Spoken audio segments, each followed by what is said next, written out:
صلی علی رسول الکریم اما بعد اعوذ باللہ من الشیطان الرجیم بسم اللہ الرحمن الرحیم النبی اولا بالمؤمنین من انفسهم وازواجہ امہاتہم واولو الارحام بعضهم اولا ببعض فی کتاب اللہ من المؤمنین والمہاجرین إلا أن تفعلوا إلى أوليائكم معروفا كان ذلك في الكتاب مسطورا وإذا أخذنا من النبيين ميثاقهم ومن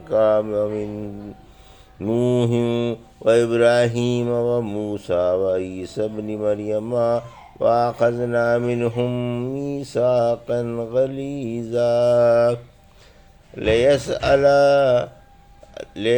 الصادقين عن صدقهم وأعد للكافرين عذابا أليما۔ ابھی آپ نے سورہ احزاب کی آیت 6 سے 8 کی تلاوت سماعت فرمائی۔ ان آیتوں کا ترجمہ اور تفسیر اس طرح ہے: النبی اولا بالمؤمنین من انفسهم وازواجہ امہاتہم واولو الارحام بعضهم اولا ببعض فی کتاب اللہ من المؤمنین والمہاجرین الا ان تفعلوا الی اولیائکم معروفا کان ذالک فی الکتاب مسطورا۔ آیت 6۔ ترجمہ: نبی ایمان والوں پر خود ان سے زیادہ حق رکھتے ہیں اور ان کی بیویاں امہات المومنین ہیں اور رشتہ دار از روئے کتاب کے بنسبت دوسرے مومنوں کے اور ہجرت کرنے والوں کے آپس میں زیادہ حقدار ہیں، مگر یہ کہ تم اپنے دوستوں سے کچھ سلوک کرو، یہ بات لوح محفوظ میں لکھی ہوئی ہے۔ یہ تھا ترجمہ سورہ احزاب کی آیت 6 کا تفسیر۔ اللہ کے نبی مومنوں پر بڑے شفیق ہیں، چونکہ حق تعالیٰ کو معلوم ہے کہ اس کے محبوب نبی ایمان والوں پر خود ان کی اپنی جانوں سے بھی زیادہ شفیق و مہربان ہیں، اس لیے حق تعالیٰ نے آپ کو ان کی جانوں سے بھی بہت زیادہ اختیار عطا فرمایا۔ چنانچہ سورہ نساء کی آیت 65 میں فرمایا: آپ کے رب کی قسم، لوگ مومن نہیں ہو سکتے جب تک کہ آپ کو اپنے جھگڑوں میں پنچ نہ مان لیں، پھر آپ کے فیصلے سے اپنے دلوں میں کوئی تنگی بھی محسوس نہ کریں، بلکہ اسے دل و جان سے مان لیں۔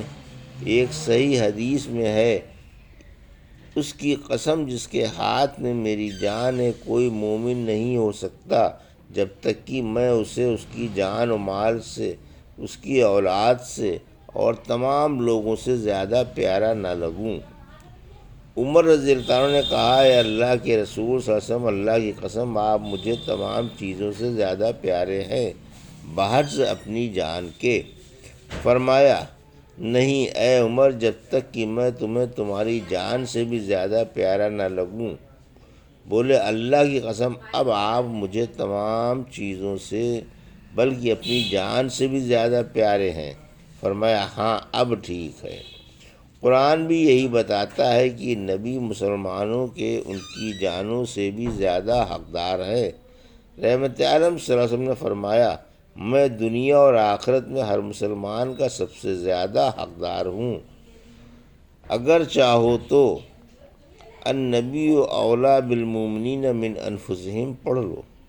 لہذا جو مسلمان مال چھوڑ کر مر جائے تو اس کے قریبی رشتہ دار اس کے مال کے وارث ہوں گے، اور جو قرض یا اہل و عیال چھوڑ کر مر جائے تو قرض کا ادا کرنا اور اس کے بیوی بچوں کی خبر لینا میرے ذمے ہے۔ نبی صلی اللہ علیہ وسلم کی بیویاں مسلمانوں کی مائیں ہیں، پھر فرمایا کہ نبی کی بیویاں احترام و ادب میں مسلمانوں کی مائیں ہیں کہ وہ اپنی ماؤں کی طرح ان کی عزت و توقیر اور احترام و اکرام کریں، لیکن بالاتفاق ان سے خلوت جائز نہیں اور ان کی بیٹیوں اور بہنوں کی حرمت بھی ثابت نہیں۔ عزیزوں کے علاوہ حق وراثت کی تنسیخ۔ پھر فرمایا کہ مومنوں اور مہاجروں کی بنسبت قرآن کی روح سے رشتہ دار آپس میں زیادہ حقدار ہیں۔ کتاب سے مراد حکم ہے، یعنی اللہ تعالیٰ کے حکم میں رشتہ دار آپس میں حقدار ہیں، اور ورثہ رشتہ داروں کا حق ہے۔ مہاجر انصار کے اور انصار مہاجروں کے ورثے کے حقدار نہیں۔ اس آیت سے پہلے دو قسم کے اور لوگوں میں بھی میراث تقسیم کی جاتی تھی۔ جن دو شخصوں نے آپس میں قسمیں کھا کر معاہدہ کر لیا ہو کہ وہ دل و جان سے ایک دوسرے کے لیے سینے سپر رہیں گے۔ رحمت عالم صلی اللہ علیہ وسلم نے مہاجرین و انصار میں بھائی چارہ کرا دیا تھا، یہ بھی آپس میں ایک دوسرے کے وارث ہوتے تھے۔ اس آیت نے اس قسم کے وارثوں کو ہٹا دیا اور رشتہ داروں کو قائم رکھا۔ ابن عباس فرماتے ہیں مہاجر انصاری کا وارث ہوتا تھا کیونکہ اللہ کے رسول صلی اللہ علیہ وسلم نے ان میں بھائی چارہ کرا دیا تھا، اور انصاری کے قریب و بعید کے رشتہ دار محروم ہو جاتے تھے۔ آخر حق تعالیٰ نے یہ آیت اتار کر اس قسم کا حق وراثت منسوخ کر دیا۔ پھر فرمایا ہاں اگر تم اپنے دوستوں سے کچھ سلوک کرنا چاہو تو اور بات ہے، یعنی حق میراث تو ختم ہو گیا، ہاں احسان و سلوک اور وصیت باقی ہے۔ پھر فرمایا کہ یہ حکم کتاب میں لکھا ہوا ہے، یعنی یہ اللہ کا حکم ہے جو تقدیری باتوں میں شامل ہے، اور کتاب اول میں لکھا ہوا ہے جس میں تبدل و تغیر نہیں ہوتا، اور درمیان میں حق تعالیٰ نے جو اس کے خلاف حکم نافذ فرما دیا تھا وہ ایک خاص وقت تک خاص مصلحت کی بنا پر تھا، اور اسے معلوم تھا کہ یہ منسوخ کر دیا جائے گا کیونکہ ازلی تقدیر میں ناسخ حکم موجود تھا، اس لیے یہ وقتی حکم ہٹا کر اصلی حکم بھیج دیا گیا۔ وَإِذْ أَخَذْنَا مِنَ النَّبِيِّينَ مِيثَاقَهُمْ وَمِنْكَ وَمِن نُوحٍ وَإِبْرَاهِيمَ وَمُوسَىٰ وَعِيسَىٰ ابْنِ مَرْيَمَ وَأَخَذْنَا مِنْهُم مِيثَاقًا غَلِيظًا۔ آیت 7۔ لِيَسْأَلَ عَلَى الصَّادِقِينَ عَنْ صِدْقِهِمْ وَأَدَّىٰ لِلْكَافِرِينَ عَذَابًا أَلِيمًا۔ آیت 8۔ ترجمہ۔ اور جب ہم نے پیغمبروں سے اقرار لیا، اور آپ سے اور نوح سے اور ابراہیم سے اور موسیٰ سے اور عیسیٰ بن مریم سے، اور ہم نے ان سے پکا اقرار کر لیا تاکہ اللہ سچوں سے ان کی سچائی ظاہر فرما دے، اور کافروں کے لیے ہم نے دردناک عذاب تیار کر رکھا ہے۔ یہ ترجمہ تھا آیت 7 اور 8 کا۔ تفسیر۔ انبیاء سے عہد۔ ارشاد ہے کہ 5 بلند حوصلہ پیغمبروں سے اور دیگر تمام نبیوں سے اللہ کے دین کو قائم کرنے کا، اللہ کے پیغام پہنچانے کا، باہمی امداد و اعانت کا اور اتفاق و اتحاد کا عہد و پیمان لیا گیا۔ سورہ آل عمران کی آیت 81 میں فرمایا اور جب اللہ نے نبیوں سے یہ عہد لیا کہ میں تم کو جو کچھ کتاب اور حکمت دے کر بھیجوں، پھر تمہارے پاس والی چیز کی تصدیق کرنے والا کوئی رسول آ جائے تو تمہیں اس پر ایمان لانا پڑے گا اور اس کی مدد کرنی پڑے گی، تب بتاؤ تمہیں اس بات کا اقرار ہے اور اس بات پر میرے سامنے پکا وعدہ کرتے ہو؟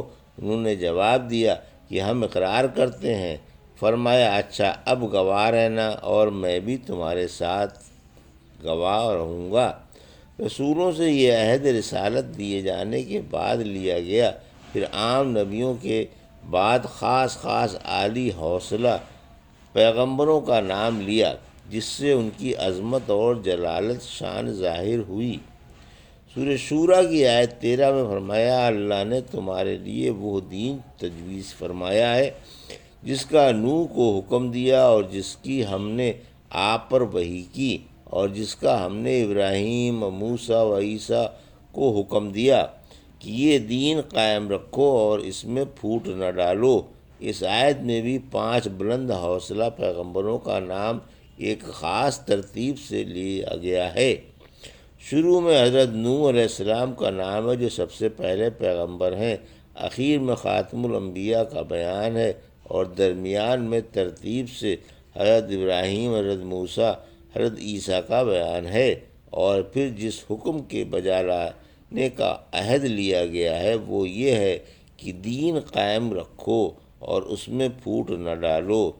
یہاں شروع میں خاتم الانبیاء کا نام لیا کیونکہ آپ ہی تمام نبیوں میں افضل و اشرف ہیں، پھر ترتیب وار دیگر نبیوں کو بیان فرمایا۔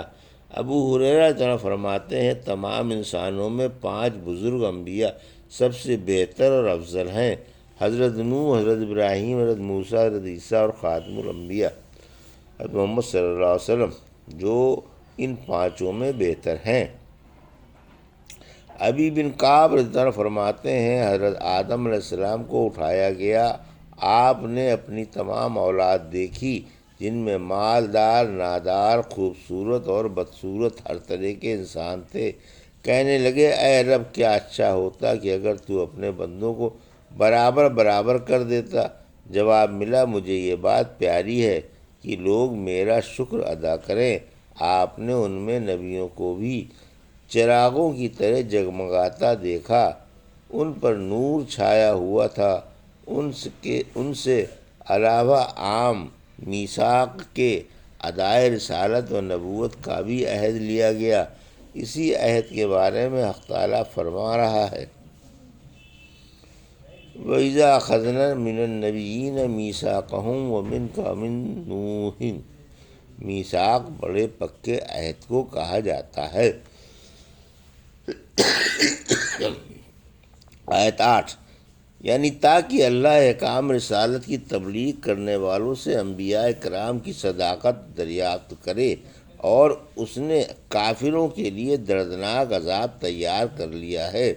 ہم مسلمان گواہی دیتے ہیں کہ رسولوں نے اپنے رب کے پیغام پہنچا دیے، لوگوں کی مقدور بھر خیر خواہی کی، روشن کتاب اور صاف و شفاف حق ان پر ظاہر فرمایا جس میں شک و تردد کی گنجائش تک نہیں چھوڑی، نہ حق و باطل میں خلط ملط کیا بلکہ خالص حق لوگوں کے سامنے رکھا، اگرچہ جاہل و نادان، مخالف و دشمن، فاسق و فاجر اور ظالم و بے دین انہیں نہیں مانتے اور جھٹلاتے ہیں، مگر یہ بدبخت خود جھوٹے اور راہ حق سے بہکے ہوئے ہیں۔ اللہ کے رسولوں نے جو کچھ بتا دیا وہی برحق ہے، اور جس نے ان کی مخالفت کی وہ گمراہ ہے۔